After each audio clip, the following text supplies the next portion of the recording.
Алохол з турботою та повагою до печінки і жовчного. Республіканці розробили план перемоги для України. 3 комітети Палати представників Конгресу США, очолювані республіканцями, представили документ під назвою «Пропонований план перемоги в Україні». Документ підписали голови комітетів із закордонних справ Майк Маккол, у справах Збройних сил Майк Роджерс та з питань розвідки Майк Тернер. В ньому вони різко критикують адміністрацію Байдена за недостатню допомогу Україні та вимагають від нього рішучих дій.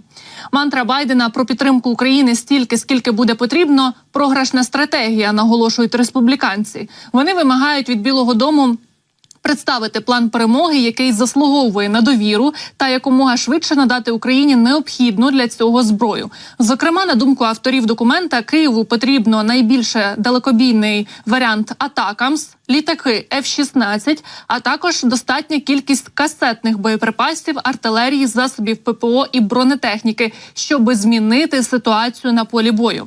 Окрім надання Україні зброї, республіканці наполягають на посиленні санкцій проти режиму Путіна та передачі Києву $300 мільярдів заморожених російських активів.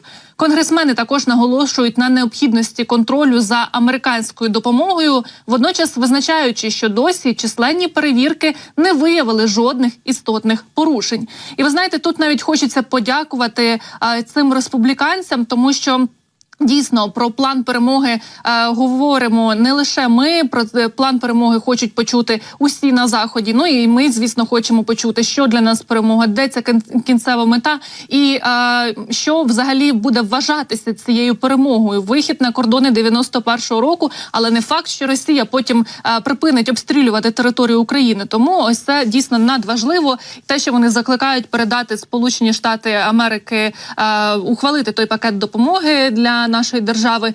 Ну а крім того, начебто Сполучені Штати хочуть отримати від Зеленського в Давосі чіткіший план війни.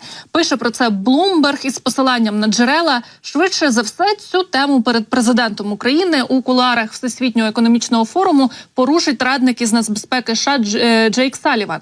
А американські чиновники продовжать наполягати на цьому найближчими тижнями. Зусилля Вашингтона є останньою ознакою розбіжностей між Україною та її найважливішим союзником. Чиновники у Вашингтоні стурбовані тим, що розбіжності між Зеленським та головнокомандувачем і його армією уповільнюють зусилля щодо викристалізації нової стратегії, пише видання.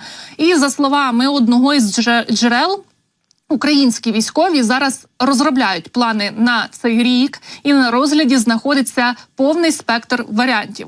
Сполучені Штати хочуть зрозуміти, як вони можуть допомогти. Американці вважають, що вирішальний прорив у найближчі місяці є малоймовірним, тому потрібна стратегія, яка дозволяє захистити поточні позиції, а потім прорвати російську оборону. Нагадаю, що нещодавно Володимир Зеленський наприкінці грудня заявляв, що військову стратегію на 24-й рік уже затверджено. А у свіжому інтерв'ю The Economist він озвучив найголовніший воєнний задум України на цей рік – це ізоляція окупованого Криму від Московії. І для цього потрібно зруйнувати Керченський міст, звісно, також перерізати транспортне сполучення з материковою частиною тимчасово окупованої України. І нам потрібна для цього допомога від союзників, насамперед далекобійна зброя і ракети «Таурус». Це крилата ракета далекого радіусу дії німецького виробництва, і вона здатна вибухати глибоко всередині цілі, і вона дійсно дуже потужна, і навіть наші військові експерти запевняють, що якщо нам зараз союзники передадуть декілька сотень, звісно, таких ракет, то ми можемо взагалі кардинально змінити хід цієї війни. Про важливість Криму також говорив і Залужний 2 місяці тому в інтерв'ю The Economist. Крим, на думку генерала, залишається найбільшою вразливістю бункерного.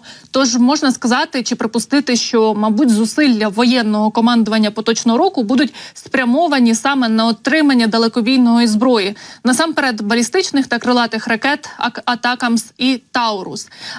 Крім того, дуже важливо отримати і іншу фінансову допомогу. Зараз Іде таке грудневе, воно ще продовжується, ось це грудневе блокування республіканцями в Конгресі виділення Україні понад 60 мільярдів доларів. Але сьогодні ми отримали стримано гарні новини з Сполучених Штатів і непоганий початок цього року, тому що Блумберг оприлюднив дуже оптимістичний план і новину про те, що адміністрація президента Байдена начебто підтримує законопроект щодо конфіскації 300 мільярдів доларів заморожених російських активів, аби передати їх для відбудови України. Очікують, що ця тема буде піднята на зустрічі лідерів Великої Сімки в річницю вторгнення РФ в Україну наступного місяця. І також видання, яке, посилаючись на джерело, яке побажало залишитись невідомим, заявило, що Білий дім хоче узгодити цей крок саме із союзниками G7, зокрема в Європі, де зберігається близько 200 мільярдів доларів, ну тобто найбільша сума, найбільша кількість активів.